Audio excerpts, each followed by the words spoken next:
Oi pessoal, tudo bem? Estamos de volta com nossos vídeos aqui da parte de análises térmicas, né? A gente hoje vai estar falando sobre calor latente e calor sensível. E para falar sobre esses dois tópicos, né, vamos mostrar aqui um diagrama. Né? A gente fez um diagrama referente aí à análise de mudança de temperatura da água. É um diagrama bem clássico, né, referente a esse tipo de apresentação, mas ele é bem lúdico, né, referente a esse tipo de análise. Né? Vamos verificar aqui. No caso, a gente está observando aqui a água, né, e aqui a gente tem, né, a relação da mudança do estado da água, levando em consideração o aumento da temperatura. Né? Ou seja, você tem um aumento do calor, né? Consequentemente vai ter lá o aumento da temperatura. E aqui a gente tem que observar a água partindo desse ponto aqui. Né? Não necessariamente, obviamente, né? Mas nesse caso aqui do gráfico, vamos analisar ela partindo aí de menos 20 graus Celsius. O que acontece? Menos 20 graus Celsius, a água ela vai estar em estado sólido. Né? Ela vai estar aí como gelo. E aqui eu observo o seguinte, né, de menos 20 até 0 graus, supondo que nesse caso essa água aí ela esteja recebendo alguma fonte de calor, né, capaz de fazer com que ela venha alterar, né, a sua temperatura até chegar aqui aos 100 graus Celsius.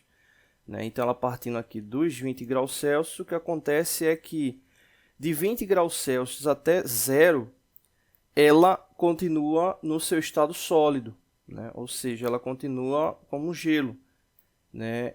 Esse tipo de calor, né, levando em consideração lá a perda de calor especificamente, é chamado de calor sensível. Ou seja, não tem alteração da forma física. Né? O elemento ele vai perdendo ali temperatura, né? Você vai tendo ali a questão do equilíbrio térmico, né? Tomando como referência lá a fonte geradora de calor, mas observa aí que de 20 graus até 0 graus não tem mudança do estado. Né? Então essa aí seria a referência aí para o calor sensível, né? Ou seja, ele está relacionado, né, com a questão da capacidade térmica, né? Que nesse caso corresponde à quantidade de calor, né, que a massa total desse corpo precisa receber ou perder, né, tanto receber como perder, para que sua temperatura venha a variar, né, variar 1 grau Celsius. Né? Então, nesse caso aí, não tem mudança no estado de agregação do material. Né? Então, quando a gente fala de calor sensível, é que não há mudança no conjunto, né? Ou seja, na agregação do material. Aí o que acontece? Quando ela chega nessa fase aqui de 0 graus, né, mesmo ela recebendo calor, observa que nessa parte aqui, Q2, vai ocorrer o seguinte: o gelo ele vai começar a se transformar em água.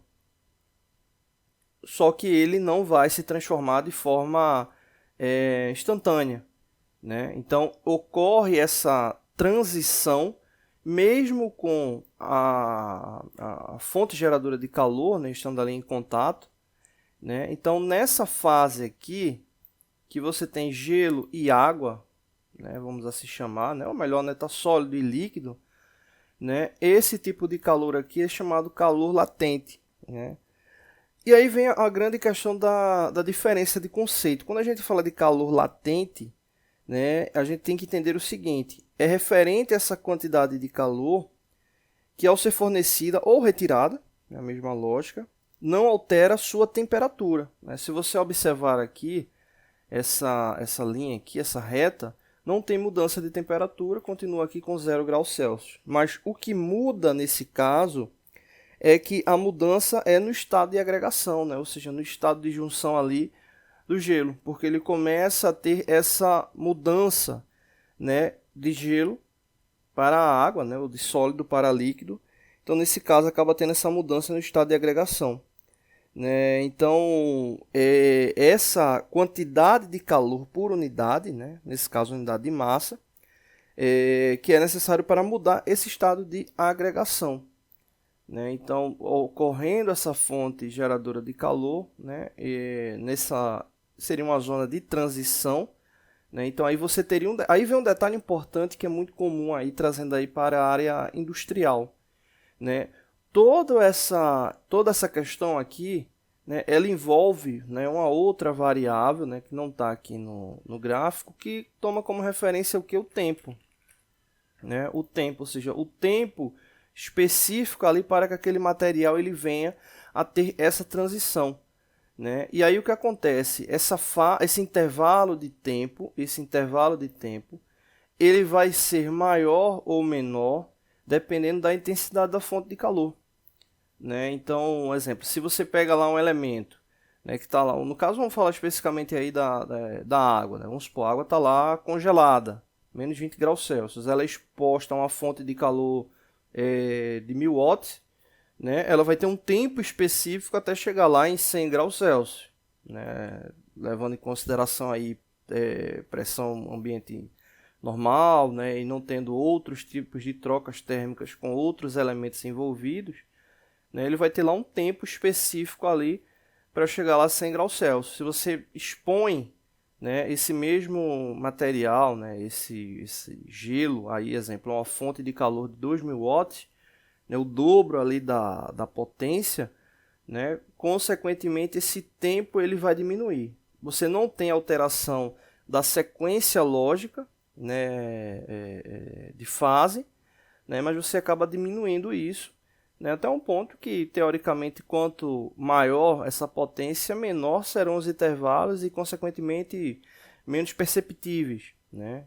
Então, nesse caso aí, ocorre também, se tem essa análise de tempo, que é uma das características que brevemente a gente vai estar calculando. Bom, aqui para finalizar, né, após esse tempo, né, ali com 0 graus Celsius, vai chegar um ponto que ela vai, no caso, o gelo vai virar água completamente, vai entrar no estado líquido e entrando no estado líquido, observa que ele volta a ter calor sensível ali para a troca térmica, né? Já que vai ser água especificamente. Então, vou até apagar aqui para não ficar tão contaminada a imagem. A gente tem basicamente o seguinte, né? Aqui a gente teria, vou colocar aqui como gelo, né? Calor sensível. Aqui nessa zona de transição aqui, a gente teria gelo mais água.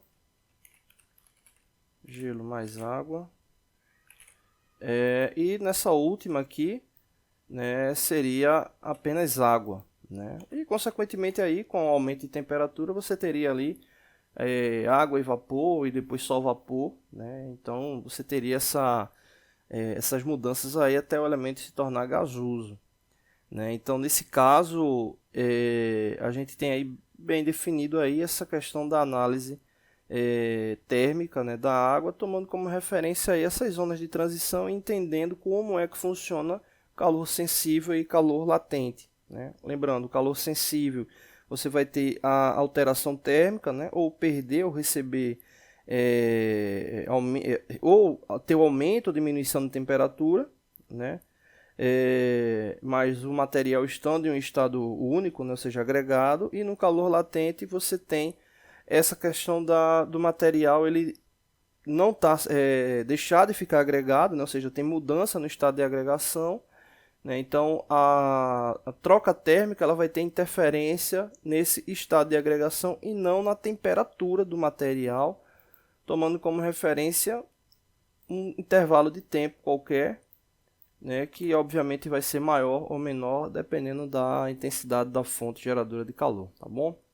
Então é isso, né? No próximo vídeo a gente já entra aí com parte de cálculo, né? Então vamos aí até o próximo vídeo, valeu! Oi pessoal, tudo bem? Estamos de volta com nossos vídeos aqui da parte de mecanismos. Uma pergunta referente aí à variação dimensional, né? Vamos ler ela aí. Qual a variação dimensional da peça indicada no desenho abaixo, levando em consideração a modificação de temperatura, né? Essa pergunta ela não envolve, né, características de análise ali do coeficiente de dilatação, né? É realmente aí apenas análise de variação. Vou dar até um zoom aqui para a gente poder ver melhor. Aqui a gente tem a peça, né? Na verdade é a mesma referência da peça, só que duas temperaturas diferentes, né? Aqui a análise dimensional 1, temperatura 32 graus Celsius, comprimento da peça 120 milímetros, né?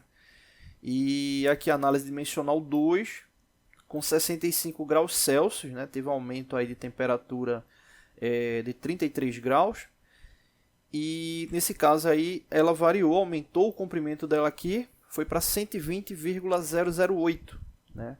Então ela teve essa variação. E aí a pergunta, né, a relação de resposta é mais ligada à parte de metrologia, né, referente à parte de leitura mesmo, né? Essa variação aqui, eu vou dar um zoom aqui, como aqui está trazendo a referência em milímetros, que basicamente a gente tem para... Deixa eu aumentar aqui o zoom para a gente ver melhor aqui. Não vai ficar tão bom a nitidez, mas vai ser melhor para explicar. Aqui no caso, 120 milímetros, né? Aqui a gente tem o primeiro zero, que representa décimo de milímetros, centésimo de milímetros e milésimos. Então aí nesse caso a gente tem 8 milésimos de milímetro.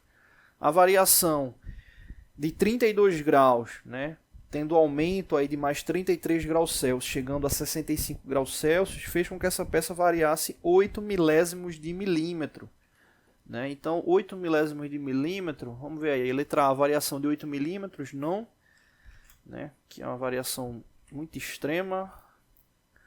O B, variação de 8 décimos de milímetro, também não. O C, variação de 0,8 metros, também não. E o D, variação de 8 milésimos de milímetro. Então aqui, alternativa D, a alternativa correta, né? 8 milésimos de milímetro, tá bom?